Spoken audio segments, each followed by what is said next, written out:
Guys, what's up? So I'm out here in Canada, Victoria, Canada, and I wanted to give a little reflection to you guys. Look at this thing.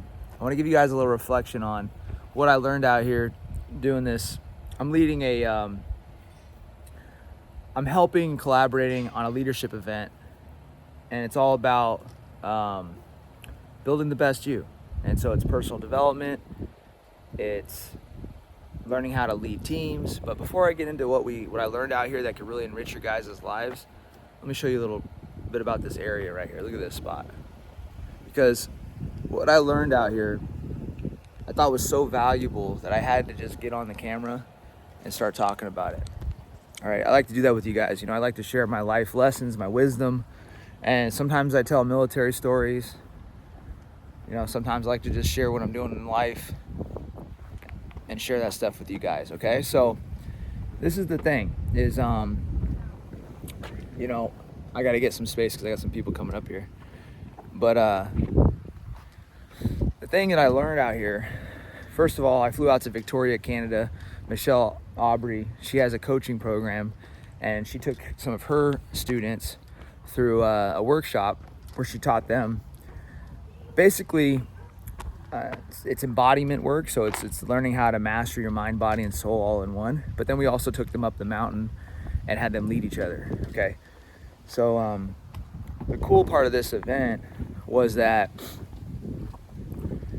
I learned a shit ton personally. Okay, and I wish I would have learned the lessons that I'm about to share with you guys at a younger age, because one of the things that what I brought to the table was that I helped these guys develop their individual leadership and help them lead each other up this it was almost like 3, 4, 5 miles up a mountain. Okay, they led each other up a really steep mountain that I took them up, and I taught them how to do that, how to handle pressure. I helped them with mindset. I helped them work on their negative self-talk. And point is that was my portion of the event. Michelle's portion was teaching these leaders how to access parts of them, that emotional pockets inside of themselves that are blocked. All right, now listen, if you're an individual that has a hard time feeling, like you compartmentalize your feelings, you have a hard time with your emotions like crying, anger, frustration, or just being your fully authentic self. If you subdue yourself, okay, what I'm going to share with you will really help you become the best you and just live in your full expression. All right, what I mean by your full expression is, like, you ever have one of those days where you're just like super pumped up, or maybe you like dance like crazy, or like you get so fucking mad you just let loose and you just let that anger rip through you. Like for the masculine type out there, the alphas that are out there, like, you guys ever just fucking want to just tear something the fuck up and you just go, right? Like, you can access that emotion and leverage it and use it all the time. Just like you can access the emotion of sadness and really feel what somebody's going through. So what I learned out here is I'm gonna call this I'm gonna come up with a name for this, but it's almost like it's not the fourth dimension, it's like the fifth dimensional world. Okay, so the 3D world is like this world around us. The fourth dimensional world is the space inside of your thinking where images are formed. So your imagination is the fourth dimension. All right, so that's another reality that we all experience. Now, this might be over a lot of people's fucking heads, but this is some high-level personal development stuff, so I'm just gonna speak from the heart and share it with you. So there's these two dimensions that I'm teaching you now, or making you aware of. The first one is the three-dimensional world, the world around us. The next dimension is the fourth dimensional world. The fourth dimension is where when you close your eyes and if you imagine your dream life, that's a world that exists. It's a potential reality that you could create. That's the fourth dimension. And then the fifth dimension is what I'm gonna call it. I don't know, I might change it. But this fifth dimension is a place where you can really feel what somebody is going through. You can feel what you're going through. And if you spend enough time there, it's almost like a whole reality in itself, right? Like, think about that. Like when you were a kid and you were really, really upset. You were deep in your thoughts and your feelings, and you were so mad and so angry that somebody hurt you and betrayed you that your entire world disappeared, and all you thought was the pain. But on the brighter side, in those moments where you're super elated and super happy and you're super just pumped up that you got that achievement, or you made that money, or you got that career assignment, or you built that business, that your world became a reflection of that success.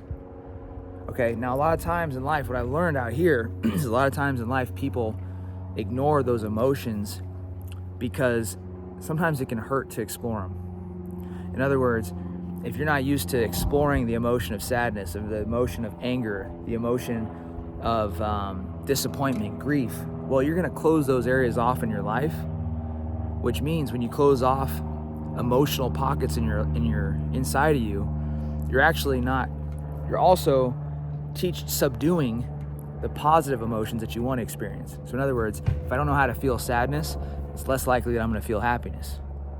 So the deeper that we go into sadness, the deeper we go into anger, the higher we can go into happiness, enlightenment. And when you have this contrast emotionally in life, you can really reach, your entire world brightens, because it's a lot like climbing a mountain. When you laugh and something's funny to you, you embrace how hilarious it is, and you're climbing higher up onto that mountain.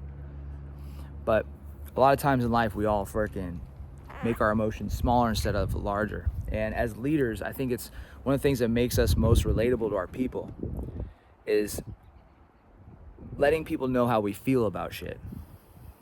So if you're not letting your team and your people understand how you feel, now this is coming from a guy who bottled up his emotions for a long time, multiple deployments. I've got lots of grief in my life. I've had traumatic experiences.